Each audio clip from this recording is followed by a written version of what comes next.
Seorang wanita Thailand bernama Nisa menjalani hidup penuh keraguan, hingga ia memutuskan untuk memeluk Hinduisme, mencari kedamaian dengan menyembah patung yang ia yakini sebagai dewa.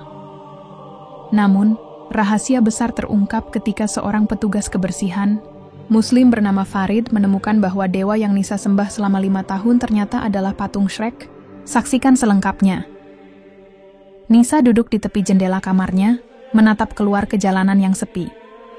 Matahari sore mulai turun, meninggalkan jejak-jejak oranye kemerahan di langit Bangkok. Di usianya yang ke-28, hidupnya terasa seperti sebuah ruang kosong yang tak pernah benar-benar terisi. Ia sering merasa ada sesuatu yang hilang. Entah apa itu, ia tak tahu pasti. Bukan pekerjaan, karena ia punya karier yang cukup stabil sebagai desainer grafis di sebuah perusahaan kecil. Bukan juga soal hubungan sosial, meskipun ia memang lebih suka menyendiri daripada berkumpul dengan orang-orang. Selama bertahun-tahun, Nisa menjalani hidup tanpa keyakinan pada Tuhan. Baginya, konsep tentang Tuhan hanyalah cerita yang diciptakan manusia untuk menghibur diri dari ketidakpastian dunia. Ia tumbuh dalam keluarga yang tidak terlalu religius, dan meski ibunya kadang-kadang menceritakan mitologi-mitologi lokal Thailand, Nisa selalu menganggapnya sebagai dongeng belaka. Sampai beberapa tahun lalu, ia merasa nyaman dengan pandangan hidupnya itu, bahwa segala sesuatu bisa dijelaskan oleh logika dan sains. Namun semua berubah 5 tahun silam. Saat itu, Nisa sedang melewati masa-masa sulit. Pekerjaannya stagnan, hubungannya dengan teman-teman semakin renggang, dan ia sering merasa cemas tanpa alasan yang jelas. Suatu hari, seorang teman lamanya, seorang pria bernama Arun, datang ke apartemennya membawa sebuah patung kecil berwarna hijau. "Ini untukmu," kata Arun sambil tersenyum lebar. Katanya dewa ini bisa memberikan keberuntungan. Nisa menerima patung itu dengan rasa penasaran. Patung tersebut memiliki wajah aneh, besar, hijau, dengan telinga panjang dan senyum menyeringai. Tapi entah kenapa, ada sesuatu di patung itu yang membuatnya tertarik. Arun menjelaskan bahwa patung ini adalah representasi dari salah satu dewa Hindu yang dipercaya membawa kemakmuran dan perlindungan. Nisa tidak begitu yakin, tapi ia memutuskan untuk mencoba. Ia meletakkan patung itu di sudut kamarnya, menyalakan lilin kecil di depannya, dan mulai berdoa. Sesuatu yang belum pernah ia lakukan sebelumnya. Awalnya, Nisa hanya melakukannya sekadar iseng, tapi lama-lama, ritual itu menjadi bagian dari rutinitas harian. Setiap pagi dan malam, ia akan duduk di depan patung itu, menundukkan kepala, dan berbicara dalam hati. Kadang ia berdoa agar masalahnya hilang, kadang hanya untuk mengucapkan terima kasih atas hal-hal kecil yang ia anggap berharga. Entah bagaimana, ia merasa lebih tenang setelah melakukannya. Ada sesuatu dalam proses berdoa itu yang membuatnya merasa terhubung. Seperti ada sesuatu atau seseorang yang mendengarkannya. Dari situ Nisa mulai mencari tahu lebih banyak tentang agama Hindu. Ia membaca artikel-artikel online, menonton video YouTube, bahkan menghadiri beberapa acara keagamaan kecil di kuil-kuil terdekat. Semua informasi baru itu membuatnya semakin yakin bahwa inilah jalan yang harus ia tempuh. Meskipun ia masih pemula dan belum sepenuhnya memahami ajaran Hindu, ia merasa telah menemukan sesuatu yang selama ini ia cari-cari, tujuan. Namun, meski keyakinannya tumbuh, Nisa tetap menjadi orang yang tertutup. Ia jarang berbicara dengan orang lain tentang keyakinannya, bahkan kepada keluarganya sendiri. Baginya, spiritualitas adalah urusan pribadi. Ia lebih suka menyimpan semuanya untuk dirinya sendiri, tanpa perlu campur tangan orang lain. Dan begitulah, Nisa menjalani hidupnya, seorang wanita biasa dengan ritual-ritual unik di balik pintu kamarnya yang selalu tertutup rapat. Hidup Nisa berjalan dalam pola yang hampir sama setiap harinya. Bangun pagi, mandi, sarapan cepat dengan secangkir kopi hitam, dan sepotong roti panggang, lalu duduk di depan laptop untuk bekerja. Sebagai desainer grafis freelance, ia tidak perlu pergi ke kantor atau bertemu klien secara langsung. Semua pekerjaannya diselesaikan dari apartemen kecilnya yang sederhana namun rapi. Dinding kamarnya dipenuhi oleh poster-poster film favoritnya, beberapa lukisan abstrak hasil eksperimen seninya sendiri, dan sebuah rak buku yang penuh dengan novel-novel tebal yang jarang ia sentuh lagi. Setelah seharian berkutat dengan desain, logo, banner iklan, atau ilustrasi digital, biasanya Nisa akan mengambil waktu sejenak untuk dirinya sendiri. Disinilah ritualnya dimulai. Ritual yang sudah menjadi bagian tak terpisahkan dari hari-harinya selama 5 tahun terakhir.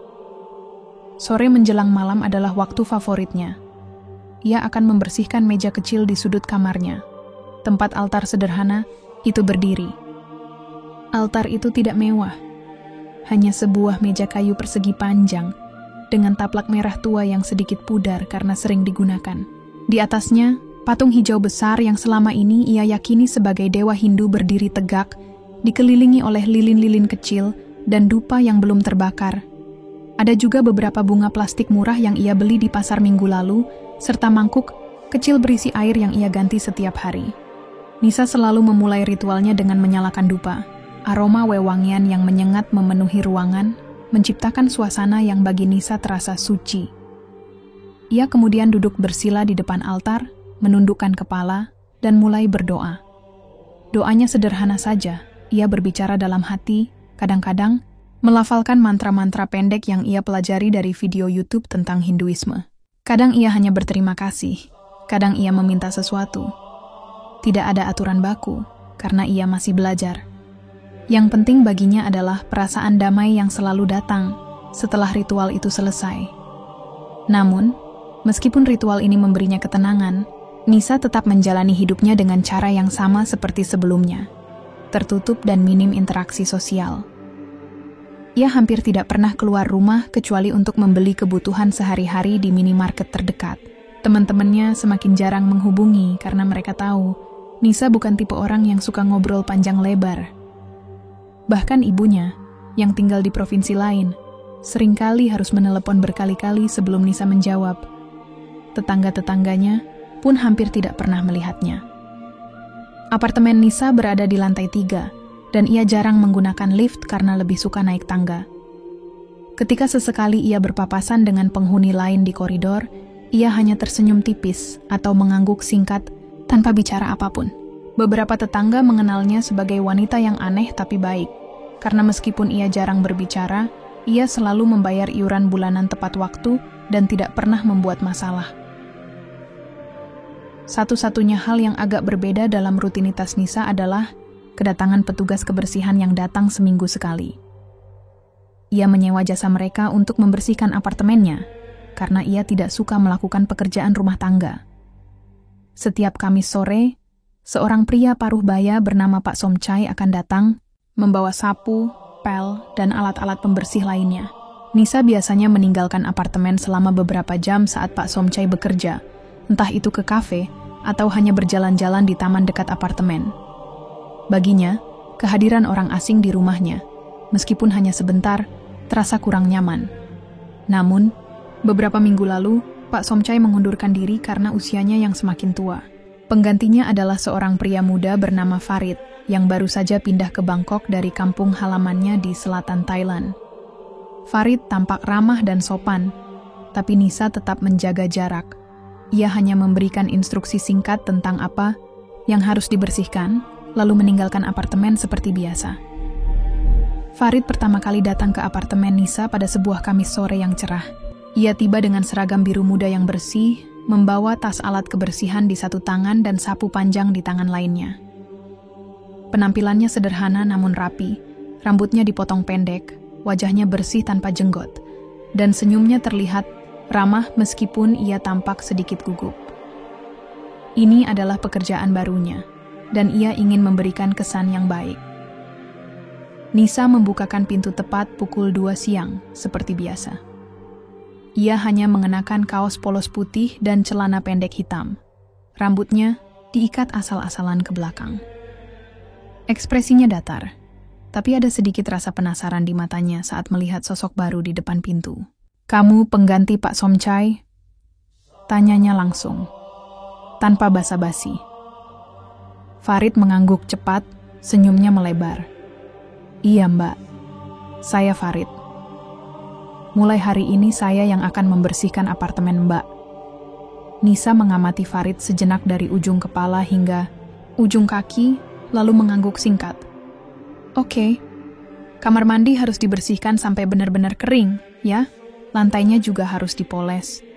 Aku tinggal dulu, katanya tanpa menunggu jawaban lebih lanjut.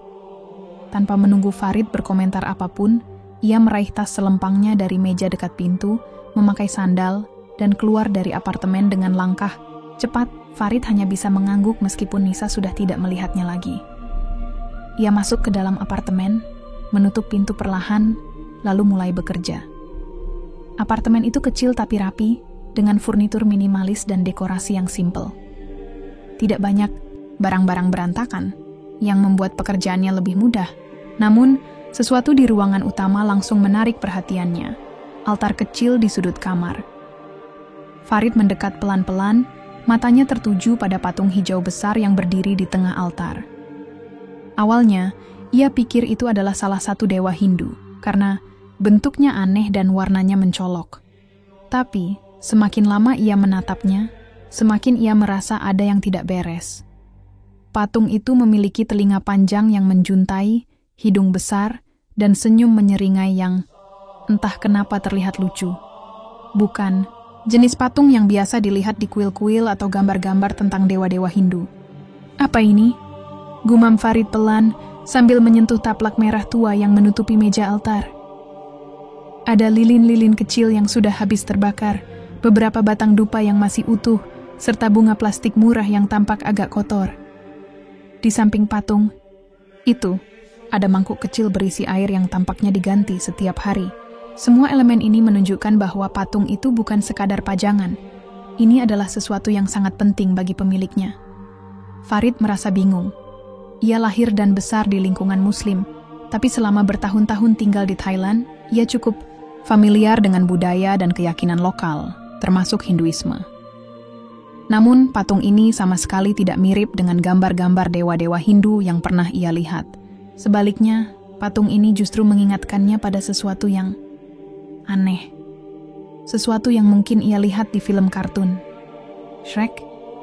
Gumamnya tanpa sadar, lalu buru-buru menutup mulutnya sendiri. Pikiran itu terdengar begitu absurd, bahkan untuk dirinya sendiri. Bagaimana mungkin seseorang menyembah karakter dari film animasi? Tapi semakin ia memperhatikan patung itu, semakin ia yakin bahwa ada kemiripan yang mencurigakan. Namun, Farid tidak berani mengatakan apapun kepada Nisa. Ia baru saja mulai bekerja, dan ia tidak ingin membuat kesalahan fatal dengan mengomentari hal-hal yang sensitif, seperti keyakinan seseorang. Jadi, ia memutuskan untuk fokus pada pekerjaannya, membersihkan apartemen dengan cermat sambil sesekali melirik altar itu dari sudut matanya. Setelah selesai bekerja, Farid meninggalkan apartemen tanpa bicara banyak dengan Nisa, yang kembali ke rumah tepat setelah ia selesai. Saat pulang ke rumahnya sendiri malam itu, Farid masih memikirkan patung hijau itu. Rasa penasarannya semakin besar, tapi ia juga tahu bahwa ini bukan urusannya, atau setidaknya, itulah yang ia pikirkan saat itu. Minggu berikutnya, Farid kembali datang ke apartemen Nisa pada hari Kamis yang sama. Ia membawa peralatan kebersihannya seperti biasa, tapi kali ini ada sesuatu yang mengganggu pikirannya sejak pagi patung hijau itu. Sejak pertama kali melihatnya, ia tak bisa berhenti memikirkan kemungkinan bahwa patung itu bukan dewa Hindu, melainkan karakter dari film animasi. Namun, ia juga sadar bahwa asumsinya mungkin terlalu gegabah. Bisa saja ia salah, dan itu benar-benar representasi dewa Hindu yang tidak dikenalnya. Lagi pula, siapa yang akan menyembah karakter fiktif dari film? Pikiran itu terdengar begitu absurd. Namun, rasa penasarannya semakin kuat. Saat membersihkan apartemen minggu lalu, ia sempat melihat lilin-lilin yang sudah habis terbakar, bunga plastik yang tampaknya diganti setiap beberapa hari, serta mangkuk air yang selalu penuh. Semua itu menunjukkan bahwa patung itu bukan sekadar pajangan. Ada ritual tertentu yang dilakukan Nisa di altar itu, dan Farid merasa ada sesuatu yang tidak sesuai dengan gambaran umum tentang Hinduisme. Ketika ia tiba di apartemen Nisa, wanita itu menyambutnya dengan sikap yang sama seperti minggu lalu, dingin dan singkat. "Saya tinggal dulu," katanya tanpa menunggu balasan, lalu keluar dengan cepat seperti biasa. Farid hanya mengangguk, meskipun Nisa sudah tidak melihatnya lagi. Setelah pintu tertutup, ia mulai bekerja. Namun, kali ini ia sengaja memperlambat gerakannya saat mendekati altar. Ia membersihkan area sekitarnya dengan hati-hati, sambil mencoba mencari petunjuk lebih lanjut. Tidak ada simbol-simbol khas Hindu seperti Om, atau gambar-gambar dewa-dewa lain di altar itu. Hanya patung hijau besar itu yang berdiri sendirian, dikelilingi oleh lilin, dupa, dan bunga plastik. Bahkan, tidak ada kalender atau buku-buku agama di sekitarnya. Farid akhirnya memberanikan diri untuk mengamati patung itu lebih dekat. Ia berjongkok di depan altar. Matanya menyapu setiap detail. Patung itu, telinga panjangnya yang menjuntai, hidungnya yang besar dan aneh, senyum menyeringainya yang terlihat lucu. Semua elemen itu membuatnya semakin yakin bahwa patung ini bukan dewa Hindu. Justru, semakin ia memperhatikannya, semakin ia merasa bahwa patung ini mirip dengan karakter dari sebuah film animasi populer, Shrek. Bagaimana bisa? Gumamnya pelan, hampir tidak percaya dengan apa yang ia pikirkan. Ia tahu bahwa Shrek adalah karakter fiktif dari film DreamWorks. Ceritanya tentang seekor ogre hijau yang hidup di rawa-rawa. Bagaimana mungkin seseorang bisa menyembah karakter seperti itu? Apakah Nisa tidak tahu? Atau justru, apakah dia sengaja melakukannya sebagai bentuk protes terhadap agama?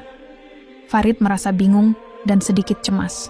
Ia ingin bertanya langsung kepada Nisa, tapi ia juga takut jika pertanyaannya akan dianggap kasar atau tidak sopan. Keyakinan adalah hal yang sangat sensitif, dan ia tidak ingin membuat Nisa marah atau tersinggung. Namun rasa penasarannya semakin besar, dan ia merasa harus mencari tahu lebih banyak. Setelah selesai membersihkan apartemen, Farid meninggalkan tempat itu tanpa bicara apapun kepada Nisa, yang kembali ke rumah tepat setelah ia selesai. Namun, malam itu, ketika ia pulang ke rumahnya sendiri, ia tidak bisa berhenti memikirkan patung itu. Ia bahkan membuka laptopnya dan mulai mencari informasi tentang dewa-dewa Hindu di internet, berharap menemukan sesuatu yang mirip dengan patung itu. Namun, setelah berjam-jam mencari, ia tidak menemukan apapun yang cocok. Akhirnya, ia memutuskan untuk mencari gambar Shrek di Google. Begitu hasil pencarian muncul, jantungnya berdebar kencang. Patung di altar Nisa benar-benar mirip dengan karakter Shrek dari film animasi itu. Tidak ada keraguan lagi. Patung itu bukan dewa Hindu. Itu adalah Shrek. Farid merasa syok. Ia tidak tahu harus berbuat apa. Di satu sisi, ia merasa perlu memberitahu Nisa tentang hal ini, karena mungkin dia tidak menyadarinya. Di sisi lain, ia khawatir bahwa kebenaran ini akan membuat Nisa merasa malu atau marah. Ia tahu bahwa ini adalah situasi yang sulit, dan ia harus memikirkan cara yang tepat untuk membicarakannya. Minggu berikutnya tiba, dan Farid merasa lebih gugup dari biasanya saat mendekati apartemen Nisa. Ia sudah memikirkan berbagai skenario tentang bagaimana ia akan membahas patung itu dengan Nisa. Namun, semakin dekat ia dengan pintu apartemen, semakin bingung ia tentang cara memulai percakapan. Bagaimana caranya mengatakan kepada seseorang bahwa patung yang mereka anggap dewa selama bertahun-tahun ternyata adalah karakter fiktif dari sebuah film animasi? Ini bukan hanya masalah sensitivitas. Ini juga soal bagaimana orang tersebut akan bereaksi. Ketika Nisa membukakan pintu, ekspresinya tetap datar seperti biasa. "Hari ini cepat selesai, ya?" katanya singkat, lalu meninggalkan apartemen tanpa menunggu jawaban. Farid hanya bisa mengangguk, meskipun Nisa sudah tidak melihatnya lagi. Setelah pintu tertutup, ia menghela napas panjang dan mulai bekerja. Namun, kali ini ia tidak bisa berkonsentrasi sepenuhnya. Pikirannya terus kembali ke altar di sudut ruangan. Patung Shrek itu masih berdiri di sana, dikelilingi oleh lilin-lilin kecil dan dupa yang belum terbakar. Ada sesuatu dalam ritual yang dilakukan Nisa setiap hari yang membuat Farid merasa bersalah. Jika Nisa benar-benar tidak tahu bahwa patung itu bukan dewa Hindu, maka dia telah menjalani keyakinannya selama 5 tahun berdasarkan kesalahpahaman besar. Bagaimana mungkin hal seperti itu bisa terjadi? Farid mencoba untuk tetap fokus pada pekerjaannya, tapi matanya terus tertuju pada altar itu. Akhirnya, ia memutuskan untuk melakukan sesuatu yang jarang ia lakukan. mengamati barang-barang pribadi Nisa dengan lebih teliti. Bukan karena ia ingin mengintip privasi wanita itu, tapi karena ia berharap menemukan petunjuk tambahan yang bisa menjelaskan situasi ini.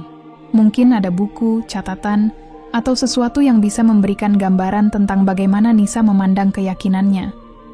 Ia mulai membersihkan rak buku di ruang tamu. Di sana, ia menemukan beberapa novel tebal yang tampaknya jarang dibaca, beberapa majalah desain grafis, dan sebuah buku kecil tentang Hinduisme. Farid mengambil buku itu dengan hati-hati dan membuka halaman pertamanya. Isinya adalah penjelasan dasar tentang dewa-dewa Hindu, simbol-simbol suci, serta ritual-ritual ibadah. Namun tidak ada satupun gambar atau deskripsi yang mirip dengan patung Shrek di altar Nisa. Farid meletakkan buku itu kembali ke tempatnya, merasa semakin bingung. Jika Nisa telah membaca buku itu, bagaimana mungkin dia tidak menyadari bahwa patung itu bukan dewa Hindu? Apakah dia tidak pernah memeriksa lebih lanjut? Atau justru, apakah ada alasan lain mengapa dia memilih patung itu sebagai objek ibadahnya? Setelah selesai membersihkan apartemen, Farid duduk sejenak di kursi kecil di sudut ruangan, memikirkan apa yang harus dilakukan. Ia tahu bahwa ia tidak bisa terus diam. Jika ia benar-benar peduli pada Nisa, maka ia harus memberitahunya tentang kebenaran ini. Tapi bagaimana caranya? Akhirnya, Farid memutuskan untuk mencoba pendekatan yang lembut. Saat Nisa kembali ke apartemen tepat setelah ia selesai bekerja, Farid memberanikan diri untuk berbicara. "Mbak Nisa," katanya pelan, sambil berdiri di dekat pintu dengan sikap sopan. Nisa menoleh, tampak sedikit terkejut karena Farid biasanya tidak bicara apapun. "Ada apa?" tanyanya dengan nada datar. Farid menelan ludah, mencoba mengatur kata-katanya. "Maaf kalau saya lancang, Mbak. Saya cuman penasaran. Altar di sudut ruangan itu, patungnya, dari mana Mbak dapat?" Nisa tampak terkejut dengan pertanyaan itu. Tapi kemudian wajahnya berubah menjadi ekspresi yang lebih tenang. "Oh, itu," katanya pelan, sambil berjalan mendekati altar. "Ini diberi teman saya beberapa tahun lalu. Katanya ini dewa Hindu yang bisa memberikan keberuntungan." Farid mengangguk, mencoba mempertahankan ekspresi netral. "Mbak yakin itu dewa Hindu?"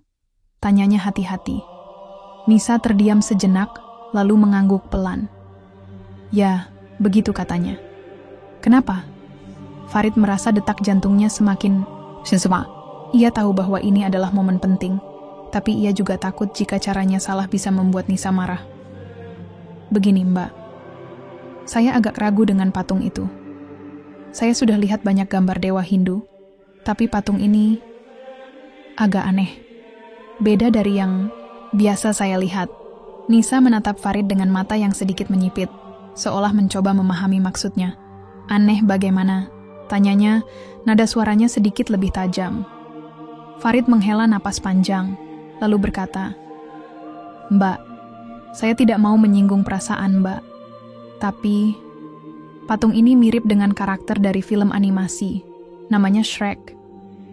Nisa langsung terdiam. Matanya melebar, dan wajahnya berubah pucat. Ia menatap patung itu, seolah baru pertama kali melihatnya. "Apa maksud kamu?" tanyanya, suaranya bergetar. Farid merasa tegang, tapi ia tetap melanjutkan. "Saya cari di internet, Mbak. Patung ini sama persis dengan karakter Shrek dari film animasi. Itu bukan dewa Hindu, Mbak. Itu tokoh fiktif." Nisa tampak syok. Ia mundur selangkah, tangannya menutup mulutnya seperti mencoba menahan napas. "Tidak mungkin," gumamnya pelan, hampir tidak terdengar. Nisa terdiam lama, matanya masih tertuju pada patung Shrek di altar. Farid bisa melihat perasaan bercampur aduk di wajahnya, syok, malu, dan kemarahan yang perlahan-lahan mulai muncul. Ruangan itu tiba-tiba terasa sangat sunyi. Hanya ada suara detik jam dinding yang berdetak pelan, seolah menandai ketegangan yang semakin memuncak. Aku tidak percaya ini," kata Nisa akhirnya. Suaranya bergetar. Ia menghampiri altar dengan langkah gontai, tangannya terulur untuk menyentuh patung itu. Tapi kemudian ia ragu dan menarik kembali tangannya. Bagaimana bisa aku salah selama ini? Farid merasa hatinya mencelos melihat reaksi Nisa. Ia tahu bahwa ini adalah momen yang sulit bagi wanita itu, tapi ia juga tahu bahwa kebenaran harus diungkapkan. Mbak Nisa, saya tahu ini pasti berat, tapi mungkin ini adalah kesempatan untuk mencari tahu lebih banyak tentang apa yang Mbak yakini. Nisa menoleh ke arah Farid, matanya penuh dengan pertanyaan dan keraguan. Kenapa kamu tidak bilang ini dari awal? Tanyanya, nada suaranya sedikit meninggi. Kenapa baru sekarang? Farid menghela napas panjang. Saya tidak yakin apakah ini benar, sampai saya cek sendiri. Saya tidak mau langsung mengatakan sesuatu tanpa bukti. Lagi pula, saya takut jika Mbak marah atau tersinggung. Ini soal keyakinan, kan? Saya tahu ini sensitif. Nisa tampak terdiam lagi. Kali ini lebih lama. Ia duduk di tepi kursi dekat altar, tangannya menutupi wajahnya. Tubuhnya terlihat gemetar, seperti sedang mencoba menahan air mata. Aku sudah 5 tahun melakukan ritual ini, katanya pelan, suaranya terdengar parau. Setiap hari aku berdoa di depan patung ini. Aku percaya dia mendengarku. Aku percaya dia membantuku. Dan sekarang, ternyata dia tokoh kartun. Farid mendekat perlahan, mencoba memberikan dukungan meski ia tahu bahwa ini bukan saatnya untuk memberikan nasihat. Mbak Nisa, mungkin ini adalah ujian. Mungkin ini adalah cara Tuhan menunjukkan sesuatu kepada Mbak. Keyakinan itu penting, tapi kita juga harus yakin bahwa apa yang kita yakini itu benar. Kalau Mbak mau, saya bisa membantu Mbak mencari tahu lebih banyak tentang agama Hindu. Atau, kalau Mbak ingin mencari jalan lain, saya juga siap mendengarkan. Nisa menatap Farid dengan mata berkaca-kaca. Apa maksudmu dengan jalan lain? Farid ragu sejenak sebelum menjawab. Ia tahu bahwa ini adalah topik yang sangat sensitif, tapi ia merasa harus jujur. Saya seorang Muslim, Mbak. Saya percaya pada satu Tuhan, Allah Subhanahu wa Ta'ala. Dalam Islam, kita hanya menyembah Allah, tidak ada yang lain. Tidak ada patung, tidak ada gambar, tidak ada perantara. Hanya Allah. Jika Mbak tertarik, saya bisa menjelaskan lebih banyak tentang Islam. Tapi tentu saja, ini semua tergantung pada Mbak. Saya tidak akan memaksa. Nisa terdiam lagi, kali ini lebih lama dari sebelumnya. Ia menatap patung Shrek dengan tatapan kosong, seolah mencoba memahami bagaimana ia bisa begitu salah selama ini. Lalu, ia menundukkan kepala. Tangannya mengepal erat. Aku merasa bodoh, katanya pelan, hampir seperti berbisik. Selama ini, aku pikir aku sudah menemukan jawaban atas semua pertanyaanku. Aku pikir aku sudah menemukan kedamaian.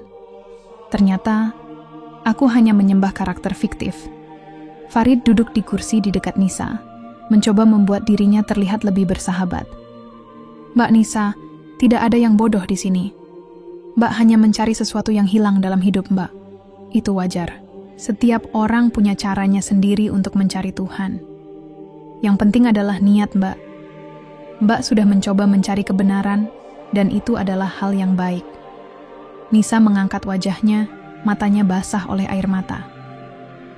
Lalu, apa yang harus aku lakukan sekarang? Farid tersenyum lembut. Itu tergantung pada Mbak. Tapi kalau Mbak mau, saya bisa membantu Mbak mencari tahu lebih banyak tentang Islam. Bukan karena saya ingin mengubah Mbak, tapi karena saya peduli. Saya ingin Mbak menemukan kedamaian yang sebenarnya. Nisa menghela napas panjang, lalu mengangguk pelan. Baiklah, aku mau tahu lebih banyak. Tapi, aku butuh waktu. Farid tersenyum lega. Tentu saja Mbak, waktu adalah hal yang penting. Saya akan ada di sini jika Mbak butuh bicara. Minggu-minggu berikutnya menjadi masa transisi bagi Nisa. Setelah pengakuan yang mengejutkan itu, ia merasa seperti hidup dalam kabut kebingungan. Segala sesuatu yang selama ini ia yakini sebagai fondasi spiritualnya tiba-tiba runtuh begitu saja. Ritual harian yang biasa ia lakukan di depan altar kini terasa kosong dan tanpa makna. Bahkan, melihat patung Shrek, yang dulu ia anggap sebagai dewa pemberi keberuntungan, sekarang hanya membuatnya merasa malu dan marah pada dirinya sendiri. Farid, yang sebelumnya hanya datang untuk membersihkan apartemen, mulai lebih sering mengunjungi Nisa. Bukan sebagai petugas kebersihan, tapi sebagai teman yang mencoba membantu wanita itu melewati masa sulitnya. Ia tidak pernah memaksakan pandangannya tentang Islam kepada Nisa, tapi ia selalu siap mendengarkan ketika Nisa ingin berbicara. Kadang-kadang, mereka hanya duduk di ruang tamu, minum teh hangat sambil berbincang tentang hal-hal ringan. Namun, di balik percakapan-percakapan itu, Farid perlahan-lahan mulai menjelaskan konsep dasar Islam kepada Nisa. "Aku masih belum bisa menerima semua ini," kata Nisa suatu sore, saat mereka duduk di kursi dekat jendela. Matahari mulai tenggelam, meninggalkan cahaya oranye lembut di ruangan. "Aku merasa seperti aku telah membuang-buang 5 tahun hidupku." Farid menatap Nisa dengan ekspresi tenang. "Mbak Nisa, hidup ini adalah proses pembelajaran. Tidak ada yang namanya waktu yang terbuang jika kita belajar sesuatu darinya. Mbak sudah mencari Tuhan dengan caranya sendiri, dan itu adalah hal yang baik. Sekarang, mungkin ini waktunya untuk mencari lebih dalam lagi." Nisa menghela napas panjang, tangannya memainkan cangkir teh yang hampir kosong. "Tapi bagaimana aku bisa yakin? Bagaimana aku tahu bahwa apa yang aku cari itu benar?" Farid tersenyum lembut. "Dalam Islam, kita diajarkan untuk menggunakan akal dan hati nurani. Allah memberikan kita pikiran untuk berpikir, untuk bertanya, dan untuk mencari kebenaran. Jika Mbak merasa ada sesuatu yang tidak cocok atau tidak masuk akal, maka itu adalah tanda bahwa Mbak harus mencari lebih jauh. Tapi ingat, Islam bukan tentang memaksakan keyakinan. Ini tentang menemukan kedamaian dalam hati." Nisa terdiam sejenak, matanya menatap keluar jendela. Ia merasa ada benarnya dalam perkataan Farid. Selama ini, ia hanya mengikuti ritual tanpa benar-benar memahami artinya. Ia tidak pernah mempertanyakan apakah patung itu benar-benar dewa Hindu atau tidak. Ia hanya menerima begitu saja karena ingin merasa damai.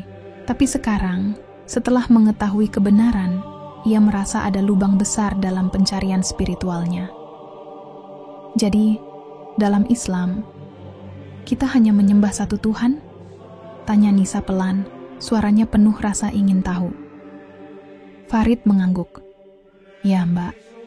Dalam Islam, kita percaya pada satu Tuhan, Allah Subhanahu wa Ta'ala. Tidak ada sekutu baginya. Kita tidak menyembah patung, gambar, atau perantara apapun. Hanya Allah. Dan Allah itu Maha Pengasih, Maha Penyayang. Dia mendengar doa kita, melihat penderitaan kita, dan selalu membimbing kita menuju jalan yang benar." Nisa tampak memikirkan perkataan itu dengan serius. "Lalu, bagaimana cara kita berkomunikasi dengan Allah?" "Melalui doa, salat, dan amal baik," jawab Farid. "Salat adalah cara kita berbicara langsung dengan Allah, tanpa perantara. Doa adalah permohonan kita kepadanya, dan amal baik adalah cara kita menunjukkan rasa syukur atas segala nikmat yang Dia berikan." Nisa mengangguk pelan, meskipun masih ada keraguan di matanya. "Aku belum pernah mendengar tentang Islam sebelumnya. Aku bahkan tidak tahu apa-apa tentang agama itu." Farid tersenyum. "Itu sebabnya saya ada di sini, Mbak. Saya akan membantu Mbak memahami lebih banyak, langkah demi langkah. Tidak perlu terburu-buru. Yang penting adalah Mbak merasa nyaman dan yakin." Beberapa hari kemudian, Nisa memutuskan untuk mengambil langkah kecil.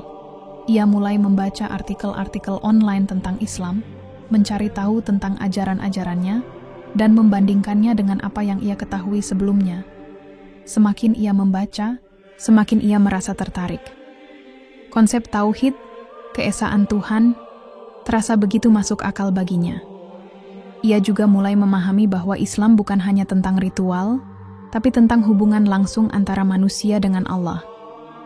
Namun, ada satu hal yang masih mengganggu pikirannya, patung Shrek. Ia tidak tahu harus berbuat apa dengan patung itu. Apakah ia harus membuangnya, menyimpannya sebagai kenangan buruk, atau Suatu pagi, Farid datang ke apartemen Nisa seperti biasa. Saat ia masuk, ia melihat Nisa sedang duduk di depan altar, memandangi patung Shrek dengan ekspresi bingung. "Mbak, ada apa?" tanyanya pelan. Nisa menoleh, matanya penuh dengan pertanyaan. "Aku tidak tahu harus apa dengan patung ini," katanya. "Aku tidak bisa menyembahnya lagi, tapi aku juga tidak tahu harus bagaimana." Farid duduk di samping Nisa, mencoba memberikan dukungan. "Mbak, patung ini hanyalah benda mati. Tidak ada kekuatan apapun di dalamnya. Mbak bisa menyimpannya sebagai pengingat bahwa Mbak sudah melewati fase ini, atau Mbak bisa membuangnya jika itu membuat Mbak merasa lebih baik. Tapi yang penting adalah hati Mbak. Jika Mbak sudah yakin bahwa ini bukan jalan yang benar, maka biarkanlah pergi." Nisa mengangguk pelan, lalu berdiri. Ia mengambil patung Shrek dari altar, memandanginya sejenak, lalu membawanya ke tempat sampah. Saat ia meletakkannya di sana, ia merasa seperti melepaskan beban besar yang selama ini menghantui hidupnya. Setelah melepaskan patung Shrek, Nisa merasa seperti sedang berdiri di persimpangan jalan. Ia telah mengambil langkah besar dengan membuang sesuatu yang selama ini ia anggap sebagai pusat spiritualitasnya, tetapi kini ia merasa kosong, tanpa arah. Ruangan apartemennya terasa lebih sunyi dari biasanya, bahkan altar kecil yang dulu menjadi tempat ritualnya kini tampak seperti benda mati tanpa makna. Lilin-lilin yang pernah menyala setiap hari kini hanya tinggal sisa lilin bekas, dan aroma dupa yang dulu memenuhi ruangan telah hilang sepenuhnya. Namun, bukan hanya ruang fisiknya yang terasa hampa, hatinya pun demikian. Selama 5 tahun, ia menjalani ritual itu dengan keyakinan penuh bahwa ia sedang berkomunikasi dengan dewa. Sekarang, ketika ia tahu bahwa semua itu hanya ilusi, ia mulai mempertanyakan segala sesuatu dalam hidupnya. Apakah pencarian spiritualnya selama ini hanya sia-sia? Apakah ia benar-benar bisa menemukan Tuhan? Atau apakah Tuhan bahkan ada? Farid, yang sekarang menjadi satu-satunya orang yang Nisa percayai untuk berbicara tentang hal-hal mendalam, mencoba membantu wanita itu melewati masa sulit ini. Setiap kali ia datang ke apartemen Nisa, mereka akan duduk bersama dan berbincang tentang apa saja, mulai dari pekerjaan Nisa sebagai desainer grafis hingga pertanyaan-pertanyaan filosofis tentang kehidupan dan Tuhan. Farid tidak pernah memaksakan pandangannya, tapi ia selalu memberikan jawaban dengan bijaksana ketika Nisa bertanya tentang Islam. "Aku merasa seperti aku tidak tahu siapa diriku lagi," kata Nisa suatu sore saat mereka duduk di kursi dekat jendela. Matahari mulai tenggelam dan cahaya lembut memantul di wajahnya yang tampak letih. "Selama ini, aku pikir aku sudah menemukan jati diriku. Aku pikir aku sudah menemukan kedamaian, tapi sekarang aku merasa seperti kehilangan segalanya." Farid mendengarkan dengan penuh perhatian, lalu menjawab dengan nada tenang. "Mbak Nisa, kadang-kadang kita harus kehilangan sesuatu untuk menemukan sesuatu yang lebih besar. Ini adalah bagian dari proses. Mbak mungkin merasa kosong sekarang, tapi itu karena hati Mbak sedang membersihkan diri dari hal-hal yang salah. Ini adalah kesempatan bagi Mbak untuk menemukan sesuatu yang lebih nyata, lebih mendalam." Nisa menatap Farid dengan mata berkaca-kaca. "Tapi bagaimana aku bisa yakin? Bagaimana aku tahu bahwa Islam adalah jawabannya?" Farid tersenyum lembut. "Islam tidak meminta kita untuk langsung percaya begitu saja. Islam mengajarkan kita untuk berpikir, bertanya, dan mencari kebenaran. Jika Mbak merasa ada sesuatu yang tidak cocok atau tidak masuk akal, maka itu adalah hak Mbak untuk mencari lebih jauh. Tapi ingat, Islam bukan tentang memaksakan keyakinan. Ini tentang menemukan kedamaian dalam hati." Nisa menghela napas panjang, lalu menundukkan kepala. "Aku hanya takut membuat kesalahan lagi. Aku takut jika aku salah lagi, aku akan merasa lebih bodoh dari sebelumnya." Farid meletakkan tangannya di atas bahu Nisa dengan lembut, memberikan dukungan tanpa kata-kata. "Mbak Nisa, tidak ada yang namanya manusia sempurna. Kita semua pernah melakukan kesalahan, dan itu adalah bagian dari pembelajaran. Yang penting adalah niat Mbak. Jika Mbak mencari kebenaran dengan hati yang tulus, Allah pasti akan membimbing Mbak ke jalan yang benar." Nisa terdiam sejenak, lalu mengangguk pelan. Ia mulai merasa sedikit lega mendengar kata-kata Farid. Meskipun masih ada keraguan di hatinya, ia merasa ada harapan. Mungkin, hanya mungkin, ia bisa menemukan jawaban yang selama ini ia cari-cari. Beberapa hari kemudian, Nisa mulai lebih serius mempelajari Islam. Ia mulai membaca artikel-artikel online tentang ajaran-ajaran dasar Islam, mendengarkan ceramah-ceramah singkat di YouTube, dan bahkan mencoba memahami konsep sholat. Semua informasi baru ini membuatnya semakin tertarik. Meskipun ia masih merasa asing dengan banyak hal, ia juga mulai membandingkan Islam dengan apa yang ia ketahui sebelumnya tentang Hinduisme. Dan semakin ia membaca, semakin ia merasa bahwa Islam memiliki jawaban yang lebih masuk akal bagi pertanyaan-pertanyaannya. Namun, ada satu hal yang masih mengganggu pikirannya, keyakinan bahwa Tuhan itu satu. Konsep tauhid dalam Islam terasa begitu kuat dan logis, tapi ia masih belum sepenuhnya yakin. Bagaimana mungkin Tuhan hanya satu? Bukankah dunia ini begitu kompleks sehingga butuh banyak dewa untuk menjelaskan segala sesuatunya? Suatu pagi, Farid datang ke apartemen Nisa seperti biasa. Saat ia masuk, ia melihat Nisa sedang duduk di kursi dekat jendela, memegang sebuah buku kecil tentang Islam. "Mbak, apa yang sedang Mbak baca?" tanyanya pelan. Nisa menoleh, matanya penuh dengan rasa ingin tahu. "Aku sedang membaca tentang tauhid," katanya. "Aku masih belum sepenuhnya mengerti. Bagaimana bisa Tuhan itu hanya satu?" Farid duduk di samping Nisa, mencoba menjelaskan dengan cara yang sederhana. Dalam Islam, kita percaya bahwa Allah adalah satu-satunya pencipta alam semesta. Dia yang menciptakan segala sesuatu, dari bintang-bintang di langit hingga debu di bumi. Tidak ada yang bisa menandinginya, tidak ada yang bisa menyamainya. Semua yang ada di dunia ini adalah hasil dari kehendaknya. Jadi, meskipun dunia ini begitu kompleks, itu semua berasal dari satu sumber, Allah. Nisa mengangguk pelan, meskipun masih ada keraguan di matanya. "Aku ingin percaya, tapi aku masih takut salah." Farid tersenyum lembut. "Mbak Nisa, tidak ada yang salah dengan bertanya dan mencari tahu. Yang penting adalah niat, Mbak. Jika Mbak mencari kebenaran dengan hati yang tulus, Allah pasti akan membimbing Mbak ke jalan yang benar." Nisa menghela napas panjang, lalu mengangguk lagi. Ia tahu bahwa ini adalah awal dari perjalanan panjang, tapi ia merasa ada harapan. Untuk pertama kalinya dalam hidupnya, ia merasa ada cahaya di ujung terowongan. Minggu-minggu berikutnya menjadi titik balik bagi Nisa.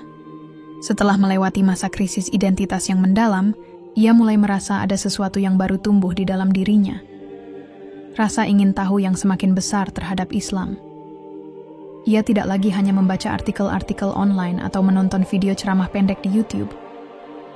Kini, ia mulai mencari tahu lebih banyak tentang ajaran-ajaran Islam secara mendalam, bahkan membeli beberapa buku kecil tentang dasar-dasar agama tersebut. Farid tetap menjadi sosok yang selalu siap mendampinginya, memberikan penjelasan ketika Nisa memiliki pertanyaan, dan mendengarkan dengan sabar ketika wanita itu membagikan keraguannya. Namun, perubahan ini tidak datang tanpa tantangan. Ada hari-hari ketika Nisa merasa frustrasi karena banyak hal yang belum ia pahami. Misalnya, konsep sholat 5 waktu terasa begitu asing baginya. Ia terbiasa dengan ritual sederhana di depan altar, tapi sekarang ia harus belajar gerakan-gerakan spesifik, menghafal doa-doa dalam bahasa Arab, dan memahami makna di balik setiap kata yang diucapkan. Bagi Nisa, ini seperti mempelajari bahasa baru, sekaligus memahami filosofi hidup yang sama sekali berbeda. Suatu sore, saat Farid datang ke apartemennya, Nisa tampak sedikit cemas. "Aku mencoba belajar salat," katanya pelan, suaranya terdengar, ragu-ragu. "Tapi aku merasa begitu sulit. Aku tidak tahu apakah aku melakukannya dengan benar." Farid tersenyum lembut, lalu duduk di kursi di dekat Nisa. "Salat adalah ibadah yang membutuhkan waktu untuk dipelajari, Mbak. Tidak apa-apa jika Mbak masih merasa kesulitan. Yang penting adalah niat Mbak untuk beribadah kepada Allah. Jika Mbak melakukan salat dengan hati yang tulus, meskipun ada kesalahan kecil, Allah pasti akan memahami." Nisa mengangguk pelan, tapi matanya masih menunjukkan rasa cemas. "Aku takut salah. Aku takut jika aku tidak melakukannya dengan sempurna, itu tidak akan diterima," Farid menepuk bahu Nisa dengan lembut. Dalam Islam, Allah itu Maha Pengasih dan Maha Penyayang. Dia tidak mengharapkan kita untuk sempurna. Yang Dia inginkan adalah usaha kita untuk mendekat kepadanya. Jadi, jangan terlalu keras pada diri sendiri. Lakukan saja apa yang bisa Mbak lakukan sekarang, dan pelan-pelan Mbak akan semakin mahir. Nisa menghela napas panjang, lalu mencoba tersenyum. Baiklah, aku akan mencoba lagi. Selain belajar sholat, Nisa juga mulai tertarik pada nilai-nilai moral dalam Islam. Farid sering menjelaskan tentang pentingnya kejujuran, kesabaran, dan kasih sayang dalam kehidupan sehari-hari. Ia juga menceritakan tentang kisah-kisah para nabi, termasuk Nabi Muhammad SAW, yang menjadi teladan bagi umat Islam. Semua ini membuat Nisa semakin tertarik, karena ia melihat bahwa Islam bukan hanya tentang ritual ibadah, tapi juga tentang cara hidup yang penuh dengan nilai-nilai positif. Namun, ada satu hal yang masih membuat Nisa ragu, konsep keesaan Tuhan atau Tauhid. Meskipun ia sudah mulai memahami bahwa Allah adalah satu-satunya pencipta alam semesta, ia masih merasa sulit untuk sepenuhnya melepaskan pandangan lamanya tentang dewa-dewa Hindu. Bagaimana mungkin satu Tuhan bisa menjelaskan segala kompleksitas dunia ini? Bagaimana mungkin satu Tuhan bisa menciptakan segala sesuatu dari awal hingga akhir? Suatu pagi, Nisa memutuskan untuk bertanya langsung kepada Farid tentang hal ini. Farid, katanya pelan saat mereka duduk di ruang tamu, aku masih belum sepenuhnya mengerti tentang Tauhid. Bagaimana bisa satu Tuhan menciptakan segala sesuatu? Bukankah dunia ini begitu rumit? Farid tersenyum, lalu menjawab dengan nada tenang. Dalam Islam, kita percaya bahwa Allah adalah Maha Kuasa. Dia tidak dibatasi oleh ruang dan waktu. Segala sesuatu yang ada di dunia ini, langit, bumi, manusia, hewan, bahkan udara yang kita hirup, semua itu adalah hasil dari kehendaknya. Tidak ada yang terjadi tanpa izinnya. Jadi, meskipun dunia ini begitu kompleks, itu semua berasal dari satu sumber, Allah. Nisa terdiam sejenak, mencerna perkataan Farid. Lalu, ia bertanya lagi, tapi bagaimana kita bisa yakin bahwa Dia ada? Bagaimana kita bisa yakin bahwa Dia mendengar doa kita? Farid menatap Nisa dengan ekspresi bijaksana. Kita bisa melihat keberadaan Allah melalui ciptaannya, Mbak. Lihatlah langit yang begitu luas, bintang-bintang yang bersinar di malam hari, atau bahkan tubuh kita sendiri yang begitu rumit. Semua itu adalah bukti bahwa ada kekuatan besar yang menciptakan segalanya. Dan tentang doa, Allah itu Maha mendengar. Dia mendengar setiap doa, meskipun kadang jawabannya tidak sesuai dengan apa yang kita harapkan. Tapi percayalah, Dia selalu memberikan yang terbaik untuk hambanya. Nisa mengangguk pelan, meskipun masih ada keraguan di matanya. Namun, kali ini ia merasa lebih lega. Ia mulai memahami bahwa Islam bukan hanya tentang aturan-aturan ibadah, tapi juga tentang hubungan langsung antara manusia dengan Allah. Ia juga mulai merasa bahwa mungkin inilah jawaban yang selama ini ia cari-cari. Beberapa hari kemudian Nisa memutuskan untuk mencoba salat lagi. Kali ini, ia melakukannya dengan hati yang lebih tenang. Ia tidak lagi terlalu khawatir tentang kesempurnaan gerakan atau doa-doa yang ia ucapkan.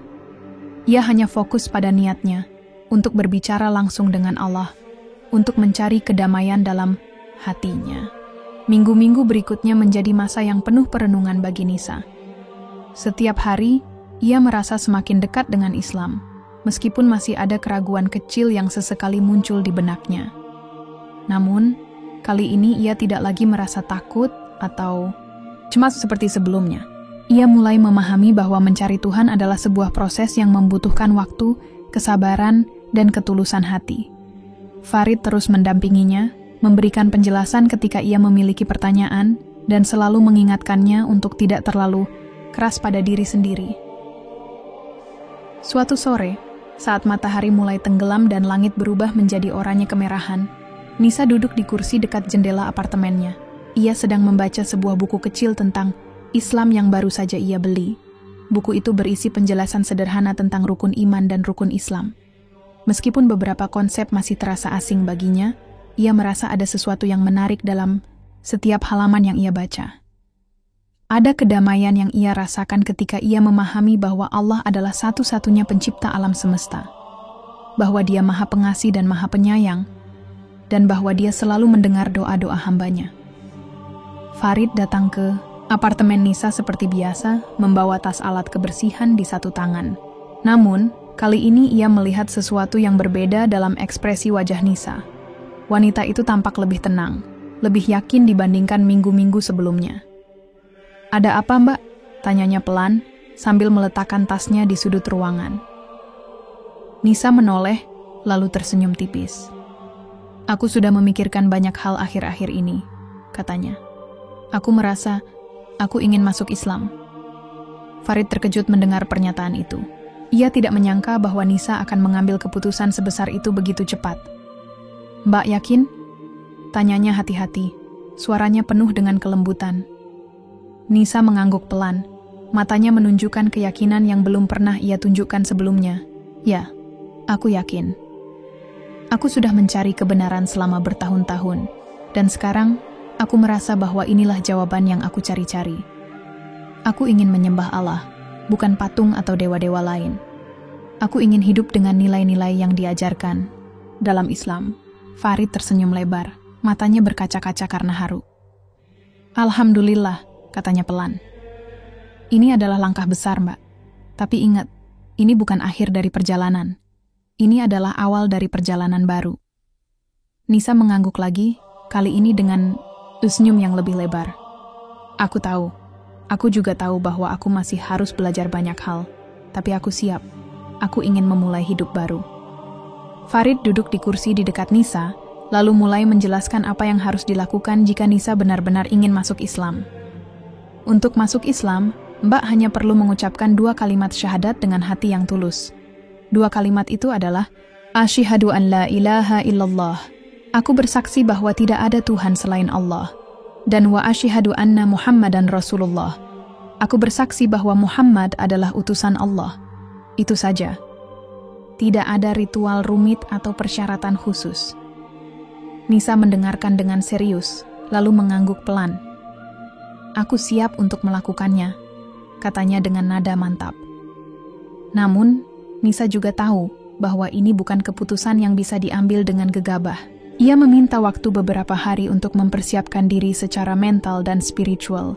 Selama beberapa hari itu, ia terus membaca buku-buku tentang Islam, mendengarkan ceramah-ceramah singkat di YouTube, dan berbicara dengan Farid tentang apa yang harus ia lakukan setelah masuk Islam. Ia juga mulai memikirkan bagaimana cara menjalani kehidupan sehari-hari sebagai seorang muslimah. Mulai dari sholat 5 waktu hingga menjaga perilaku sesuai dengan ajaran Islam. Beberapa hari kemudian, Nisa merasa sudah siap. Ia memutuskan untuk mengucapkan 2 kalimat syahadat di hadapan Farid dan beberapa teman muslim lainnya yang Farid undang untuk menyaksikan momen penting ini. Ruangan apartemennya yang biasanya sunyi kini dipenuhi oleh suasana khidmat. Lilin-lilin kecil yang dulu ada di altar telah digantikan oleh lampu-lampu sederhana yang memberikan cahaya hangat. Di tengah ruangan, Nisa berdiri dengan tegak, hatinya penuh dengan ketulusan. Farid berdiri di depan Nisa, membimbingnya untuk mengucapkan 2 kalimat syahadat. "Ucapkanlah, Mbak. Asyhadu an la ilaha illallah wa asyhadu anna Muhammadan Rasulullah." Nisa menarik napas panjang, lalu mengucapkan kalimat itu dengan suara yang jelas dan mantap. "Asyhadu an la ilaha illallah wa asyhadu anna Muhammadan Rasulullah." Saat kata-kata itu keluar dari mulutnya, Nisa merasa ada sesuatu yang berubah dalam dirinya. Ada ketenangan yang mendalam, seolah beban besar yang selama ini ia pikul telah hilang sepenuhnya. Ia merasa seperti sedang memulai hidup baru, hidup yang lebih bermakna dan penuh dengan harapan. Farid dan teman-temannya tersenyum lebar, lalu mengucapkan selamat kepada Nisa. "Selamat datang di dunia Islam, Mbak," kata Farid dengan nada penuh kehangatan. "Semoga Allah selalu membimbingmu di jalan yang benar." Nisa tersenyum, air mata bahagia mengalir di pipinya. Ia tahu bahwa ini adalah awal dari perjalanan panjang, tapi ia merasa siap untuk menghadapi tantangan apapun yang akan datang. Untuk pertama kalinya dalam hidupnya, ia merasa seperti menemukan kedamaian yang sejati. Setelah mengucapkan 2 kalimat, syahadat, hidup Nisa berubah secara drastis. Meskipun perubahan ini tidak terjadi dalam sekejap, karena ia masih harus belajar banyak hal tentang Islam. Ada sesuatu yang berbeda dalam cara ia melihat dunia dan dirinya sendiri. Ia merasa seperti telah menemukan tujuan baru dalam hidupnya. Sebuah arah yang selama ini ia cari-cari tanpa hasil. Namun, ia juga sadar bahwa menjadi seorang muslimah bukan hanya soal mengucapkan syahadat atau menjalankan ritual ibadah. Ini adalah komitmen untuk menjalani kehidupan dengan nilai-nilai yang diajarkan oleh Allah. Farid tetap menjadi pendamping setia bagi Nisa dalam proses adaptasi ini. Ia tidak hanya membantu Nisa mempelajari tata cara salat, puasa, dan ibadah lainnya, tapi juga mengenalkannya pada nilai-nilai moral yang menjadi inti dari ajaran Islam. Farid seringkali menceritakan kisah-kisah inspiratif dari Al-Quran dan hadits Nabi Muhammad SAW yang membuat Nisa semakin tertarik untuk memahami lebih dalam tentang agama barunya. Namun, perjalanan ini tidak selalu mudah. Ada hari-hari ketika Nisa merasa frustrasi karena masih belum sepenuhnya menguasai gerakan-gerakan salat atau lupa membaca doa-doa tertentu. Ia juga masih merasa canggung saat berinteraksi dengan teman-teman Muslim lainnya, terutama karena ia belum terbiasa dengan tradisi dan adab-adab dalam Islam. Tapi Farid selalu ada di sana untuk memberikan dukungan dan nasihat bijak. "Jangan terlalu keras pada dirimu sendiri, Mbak," kata Farid suatu sore, saat mereka duduk bersama di ruang tamu apartemen Nisa. "Islam itu luas, dan kita semua butuh waktu untuk mempelajarinya. Yang penting adalah niatmu. Jika kamu melakukan sesuatu dengan hati yang tulus, Allah pasti akan memahami." Nisa mengangguk pelan, lalu tersenyum tipis. "Aku tahu, aku hanya ingin bisa melakukan semuanya dengan benar. Aku takut jika aku salah, itu akan membuatku merasa seperti aku belum cukup baik sebagai seorang muslimah." Farid menepuk bahu Nisa dengan lembut. "Mbak Nisa, tidak ada manusia yang sempurna. Bahkan orang yang sudah lama memeluk Islam pun masih terus belajar. Yang penting adalah usaha kita untuk mendekat kepada Allah. Jadi, jangan terlalu khawatir tentang kesempurnaan. Fokus saja pada langkah-langkah kecil yang bisa kamu lakukan sekarang." Nisa merasa lega mendengar kata-kata itu. Ia mulai memahami bahwa menjadi seorang muslimah bukan tentang mencapai kesempurnaan dalam segala hal, tapi tentang terus berusaha menjadi lebih baik setiap harinya. Dengan pemikiran itu, ia mulai lebih santai dalam menjalani proses pembelajaran ini. Ia tidak lagi merasa terbebani oleh ekspektasi diri sendiri, tapi justru merasa termotivasi untuk terus belajar dan berkembang. Salah satu hal yang paling menantang bagi Nisa adalah menjaga konsistensi dalam ibadah sehari-hari. Salat 5 waktu, misalnya, awalnya terasa begitu asing baginya. Ia terbiasa dengan ritual sederhana di depan altar, tapi sekarang ia harus belajar gerakan-gerakan spesifik, menghafal doa-doa dalam bahasa Arab, dan memahami makna di balik setiap kata yang diucapkan. Bagi Nisa, ini seperti mempelajari bahasa baru sekaligus memahami filosofi hidup yang sama sekali berbeda. Namun, semakin ia melakukannya, semakin ia merasa nyaman. Ia mulai menyadari bahwa salat bukan hanya tentang gerakan fisik, tapi juga tentang komunikasi langsung dengan Allah. Setiap kali ia ruku dan sujud, ia merasa seperti sedang menyerahkan semua beban hidupnya kepada Tuhan. Ada ketenangan yang ia rasakan setiap kali ia selesai salat, sesuatu yang belum pernah ia rasakan sebelumnya. Selain salat, Nisa juga mulai mempelajari tentang puasa. Farid menjelaskan bahwa puasa adalah cara untuk melatih kesabaran, disiplin, dan rasa syukur. Meskipun awalnya ia merasa sulit untuk menahan lapar dan haus sepanjang hari, ia mulai memahami bahwa puasa bukan hanya tentang menahan diri dari makan dan minum, tapi juga tentang membersihkan hati dan pikiran dari hal-hal negatif. "Aku belum pernah merasakan sesuatu seperti ini sebelumnya," kata Nisa suatu sore, saat ia dan Farid sedang duduk bersama setelah ia menyelesaikan puasa pertamanya. "Aku merasa seperti aku sedang membersihkan diriku dari dalam." Farid tersenyum lembut. Itulah tujuan dari puasa, Mbak. Bukan hanya tentang menahan lapar dan haus, tapi juga tentang membersihkan hati dan pikiran kita dari hal-hal yang buruk. Puasa mengajarkan kita untuk lebih bersyukur atas nikmat yang Allah berikan. Nisa mengangguk pelan, lalu tersenyum. Aku merasa seperti sedang menemukan kedamaian yang sejati. Aku belum pernah merasakan sesuatu seperti ini sebelumnya. Selain belajar tentang ibadah, Nisa juga mulai lebih aktif berinteraksi dengan orang-orang di sekitarnya. Ia yang dulu sangat tertutup dan jarang bersosialisasi, kini mulai membuka diri. Ia bahkan mulai menghadiri pengajian kecil-kecilan yang diadakan oleh teman-teman Muslim Farid. Di sana, ia bertemu dengan orang-orang yang ramah dan mendukung, yang membuatnya merasa lebih nyaman sebagai seorang muslimah baru. Beberapa minggu setelah masuk Islam, Nisa merasakan perubahan yang semakin nyata dalam dirinya. Bukan hanya soal ritual ibadah seperti sholat dan puasa, tapi juga tentang cara ia memandang dunia dan orang-orang di sekitarnya. Ia mulai melihat kehidupan dengan lensa baru, lensa yang lebih penuh dengan rasa syukur, kesabaran, dan kasih sayang.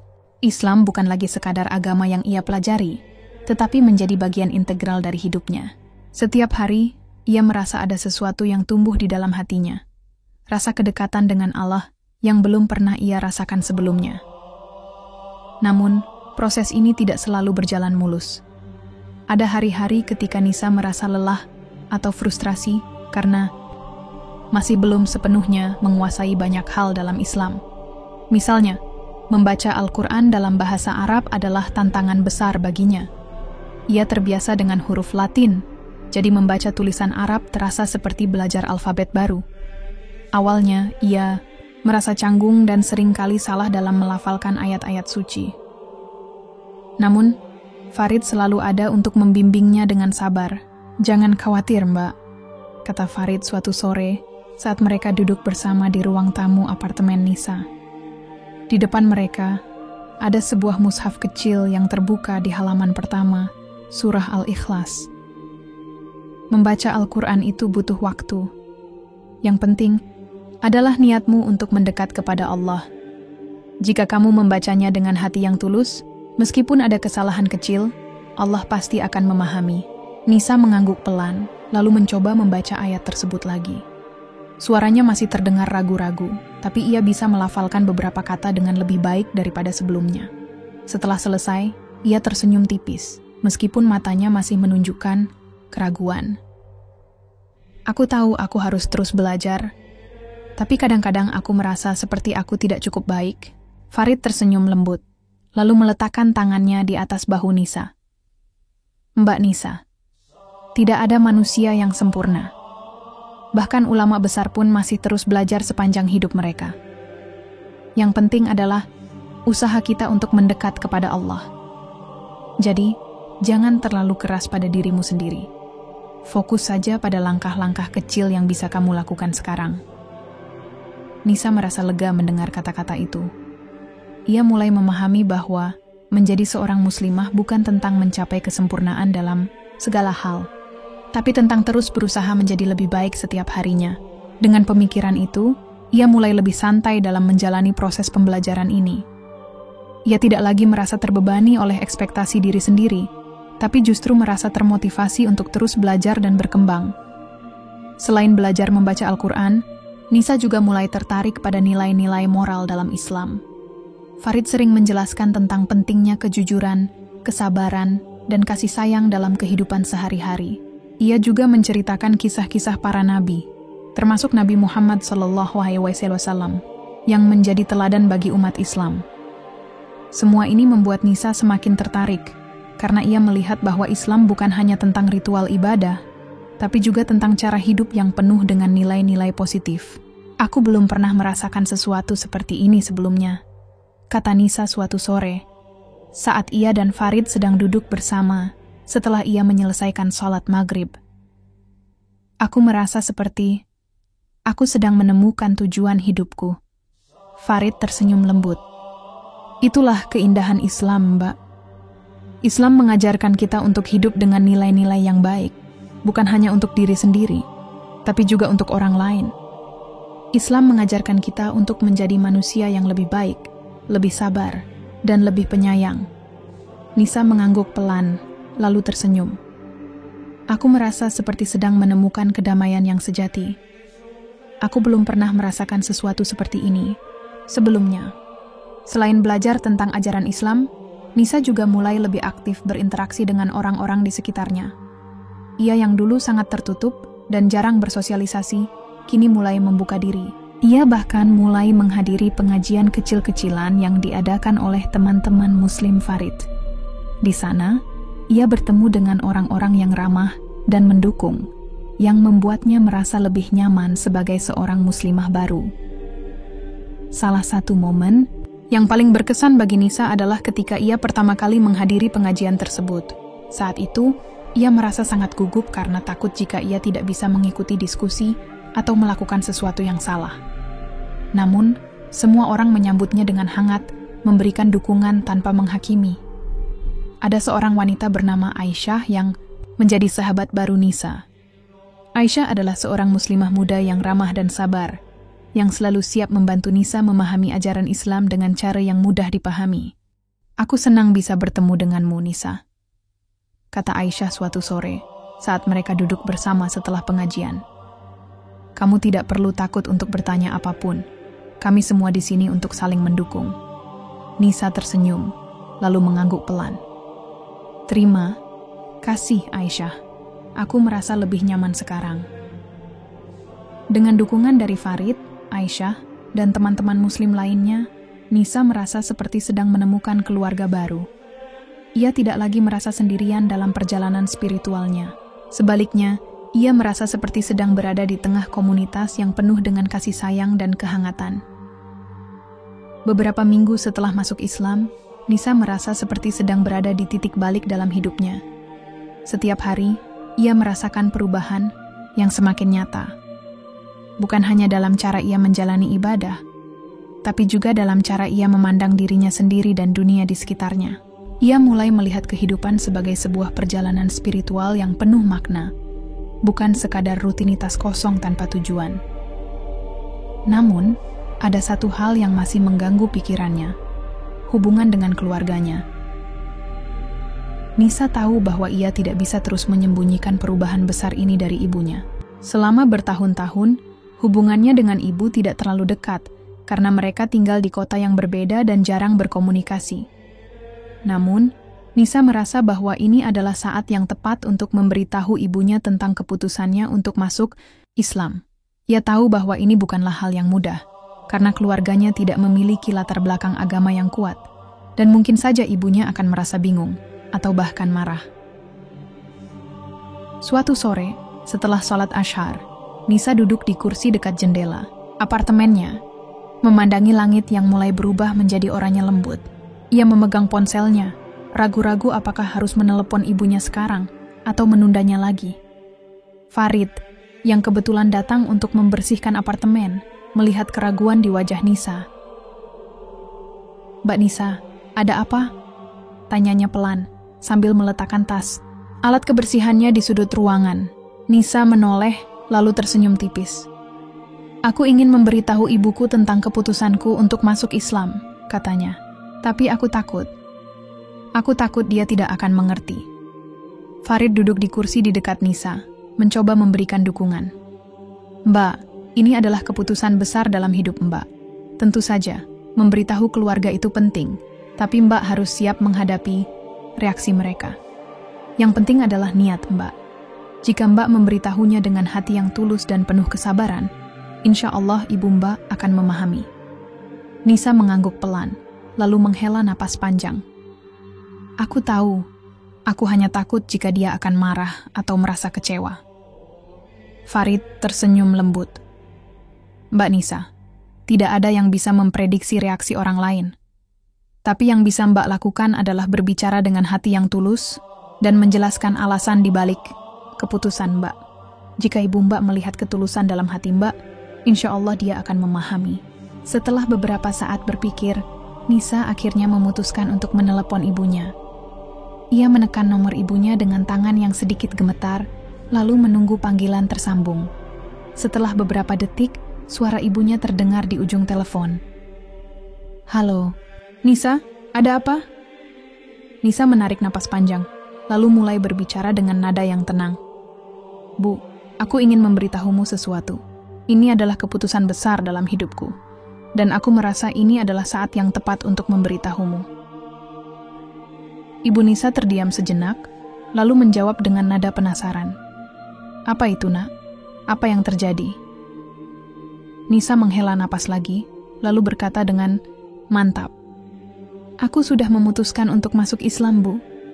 Aku merasa inilah jalan yang benar untukku." Ada keheningan di ujung telepon selama beberapa detik. Nisa bisa mendengar napas ibunya yang terdengar sedikit berat. Lalu, ibunya akhirnya berbicara. Suaranya terdengar bingung namun tidak marah. "Islam? Kenapa tiba-tiba kamu memutuskan ini, Nisa?" Nisa menjelaskan dengan sabar, menceritakan perjalanan spiritualnya selama ini. Bagaimana ia pernah salah paham tentang patung Shrek, bagaimana ia mulai mempelajari Islam dengan bantuan Farid, dan bagaimana ia akhirnya menemukan kedamaian dalam ajaran Islam. Ia berbicara dengan hati yang tulus, mencoba menjelaskan bahwa ini bukan keputusan yang diambil dengan gegabah, tapi hasil dari pencarian panjang akan kebenaran. Ibu Nisa mendengarkan dengan penuh perhatian, meskipun terdengar sedikit ragu di awal. Namun ketika Nisa selesai berbicara, ibunya menghela napas panjang, lalu berkata dengan nada lembut, "Nisa, aku tidak tahu banyak tentang Islam, tapi jika ini membuatmu bahagia dan damai, maka aku mendukungmu. Aku hanya ingin kamu bahagia, Nak." Nisa merasa lega mendengar kata-kata itu. Air mata bahagia mengalir di pipinya, dan ia tersenyum lebar. "Terima kasih, Bu. Aku sangat bersyukur atas dukunganmu." Setelah percakapan itu, Nisa merasa seperti beban besar telah hilang dari pundaknya. Ia tahu bahwa ini bukan akhir dari tantangan, karena mungkin masih ada orang-orang lain dalam hidupnya yang akan bereaksi berbeda. Namun, ia merasa lebih siap untuk menghadapi segala sesuatu yang akan datang, karena ia tahu bahwa ia telah mengambil keputusan yang benar.